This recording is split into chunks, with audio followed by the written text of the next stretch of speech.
السلام عليكم ورحمة الله وبركاته. قال الله تعالى في القرآن المجيد والفرقان الحميد: أعوذ بالله من الشيطان الرجيم، بسم الله الرحمن الرحيم، كل من عليها فان. صدق الله العظيم. قال النبي صلى الله عليه وسلم: كفى بالموت واعظا، أو كما قال عليه الصلاة والسلام. میرے بھائیوں، چند دنوں پہلے ہماری نانی کا انتقال ہو گیا تھا. ہم ہماری نانی کے متعلق جتنا بھی کہیں کم ہے. ہماری نانی کے تصور سے آنکھوں کے سامنے سارا بچپن گھوم جاتا ہے.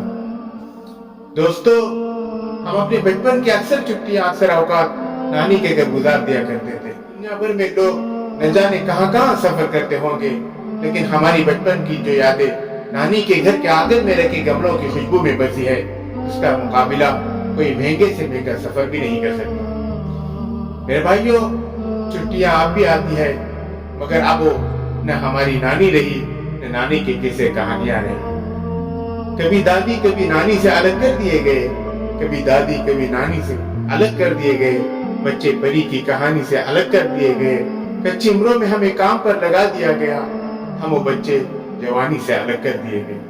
ہماری نانی حب الہی میں ڈوبی ہوئی عظیم خاتون تھی. چلکن شاہ بندری گھر میں 1942 میں پیدا ہوئی، جہاں آج بھی غیر مسلم تیرہبا کے موقع پر تیر کھینچنے کی اجازت کے لیے آتے. اکثر ہماری نانی کے گھر غیر مسلموں کی آمد و رفت ہوتی تھی. نانی اتنی امانت دار تھی کہ غیر مسلم اپنی امانتیں نانی کے پاس چھوڑ جاتے تھے. نانی ہمیشہ اپنے اخلاق سے لوگوں کو اسلام سے مانوس کراتی تھی. ہمیشہ نانی کے گھر لوگوں کا ہجوم ہوتا تھا، لیکن نانی ہر وقت پردے میں رہتی تھی.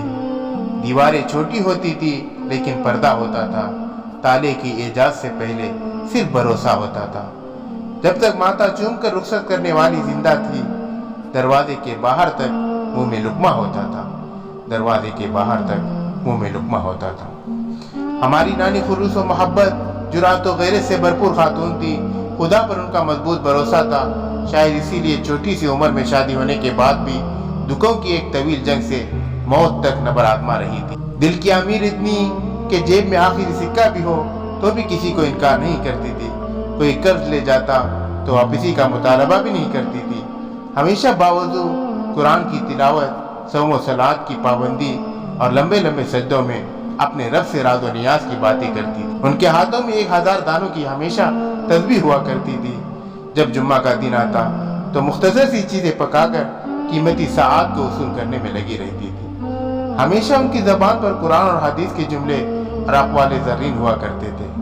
وہ ہمیشہ ہمیں مصلی پر بیٹھ کر سلف صالحین کے قصے سنایا کرتی تھی. ان کی زبان پر ہمیشہ صبر اور شکر کے جملے ہوا کرتے تھے.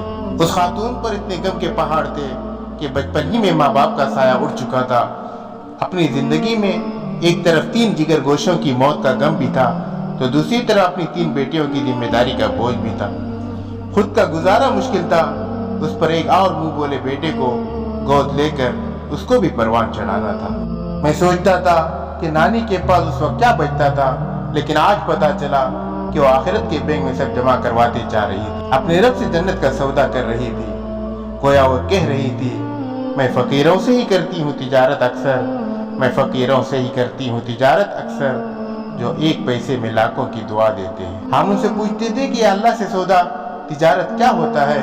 وہ کہتی تھی کہ دوسروں کے لیے جینا تجارت ہے، دوسروں کے درد کا درما بننا تجارت ہے، کسی کو اپنے حصے کا پانی پلانا تجارت ہے، کسی ڈوبتے کو ساحل تک لے جانا تجارت ہے، کسی کے واسطے قربانی دینا تجارت ہے.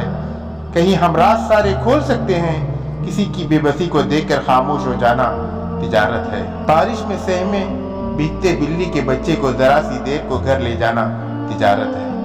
چرندوں اور پرندوں کے لیے آنگن میں پانی کا انتظام کرنا تجارت ہے. کوئی چڑیا بھٹکتی کمرے میں آ نکلی ہو تو پنکھا بند کر کے اسے راستہ باہر کا دکھلانا تجارت ہے. کسی روتے ہوئے کو ہنسانا، اس کا دل بہلانا تجارت ہے. کسی کو جہنم کی آگ سے بچانے کی فکر کرنا تجارت ہے. اللہ سے بچھڑے بندوں کو اللہ سے ملانا تجارت ہے.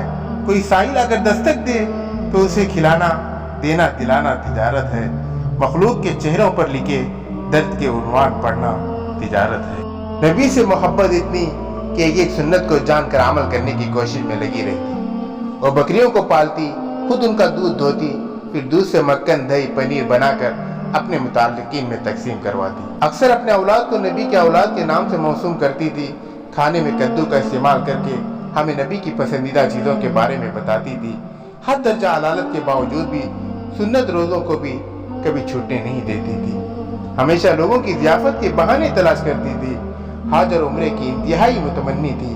ہمیشہ ان کی زبان پر یہی دعا ہوتی تھی کہ ایک آس لگائے بیٹھی ہوں، ایک بار تو کعبہ دیکھوں میں، اس شہر کی دلکش فضاؤں میں ایک بار تو جلوہ دیکھوں میں، پیاسی ہوں آب زمزم کی، ایک بار تو پی کر دیکھوں میں، پھر چاہے ہوش گواں بیٹھوں، ایک بار مدینہ دیکھوں میں، ایک بار مدینہ دیکھوں۔